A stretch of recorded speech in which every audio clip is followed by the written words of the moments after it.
Do you lie at night in your bed, tossing and turning, not being able to fall asleep? Do you wake up in the night not able to fall back asleep? Do you wake up in the morning feeling not so refreshed, fatigued throughout the day? Well, do I have an answer for you? Introducing the revolutionary new Magic Sleep Powder. Introducing the revolutionary new Magic Sleep Tea. Essential oil, Magic Sleep Juice, Magic Sleep Pillow. Drool included. I know that seems crazy. Magic pills, potions, even pillows to help you get a good night's rest. But that's what companies are selling, and I'm dead against that. I wanna give you the proper evidence-based tips to help you get a good night's rest. First off, I wanna give a huge thank you to Cotton Incorporated for sponsoring this video. And make sure you stick around till the end because I'm gonna be answering all of your sleep questions.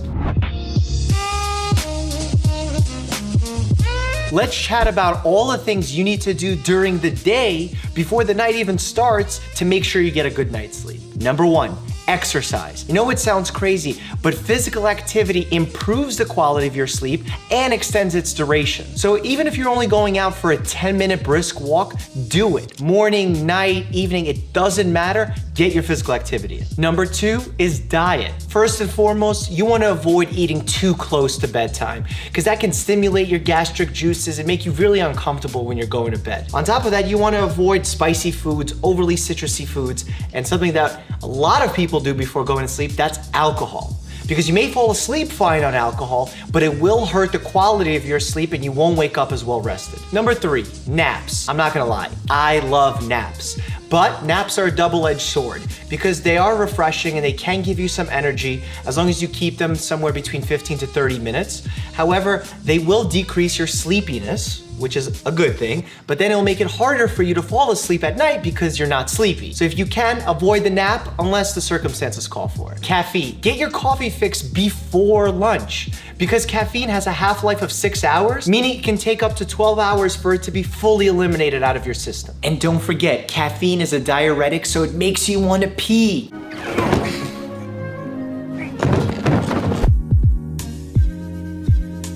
One, embrace the darkness. Dim your lights. When you have bright lights, it affects your melatonin hormone, and then it makes it more difficult for you to fall asleep and to stay asleep. Two, decrease the amount of blue light exposure you get towards the evening. I'm talking about iPads, iPhones, computers. All of that blue light hurts your melatonin hormone and again makes it difficult for you to fall asleep and stay asleep. Three, make your room cool. And I'm not talking about decorations, I'm talking about the temperature. When you're trying to go to sleep, your body naturally wants to lower its body temperature. If your room is cooler, it'll make it that much easier to fall asleep. Four, hack your bedding. And I'm talking specifically about your sheets. Make sure your sheets are made 100% of cotton. Synthetic fibers will sleep warmer and keep more bacteria on throughout washes. Plus, cotton just feels good to the skin, and that breathability, that's clutch.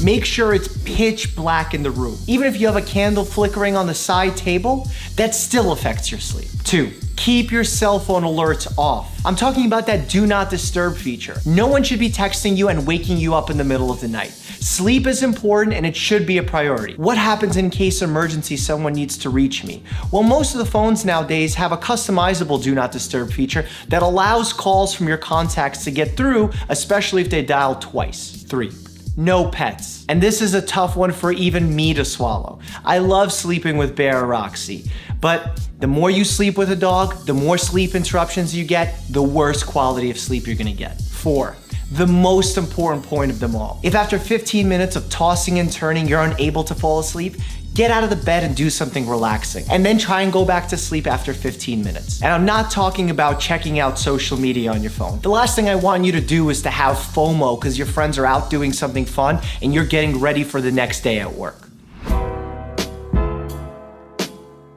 Before we go, I want to answer some of your questions that you have about sleep. How many hours should the average person sleep per night? I've said this before, you should sleep 7 to 9 hours per night on average. If you're consistently getting less than 7 hours of sleep, you're gonna see a decrease in your performance both cognitively and physically. If I drink caffeine in the morning after a short night's sleep, does that make up for it? There have been some studies on this in the military where they give caffeine to sleep-deprived soldiers. Some of their physical tasks, like a reaction time, can go back to baseline, even though they had a short night's sleep, but still you will see negative effect, especially in the cognitive area. What can I take to help me fall asleep? Really, my first step when someone walks into my office is to make sure that their sleep hygiene is on point, that they've done all the behavioral modifications that we can, and only then will I begin to discuss some of the pharmacological options. But those are never my first resort. What are some tips to fight jet lag? I mentioned some tips on fighting jet lag in my travel video,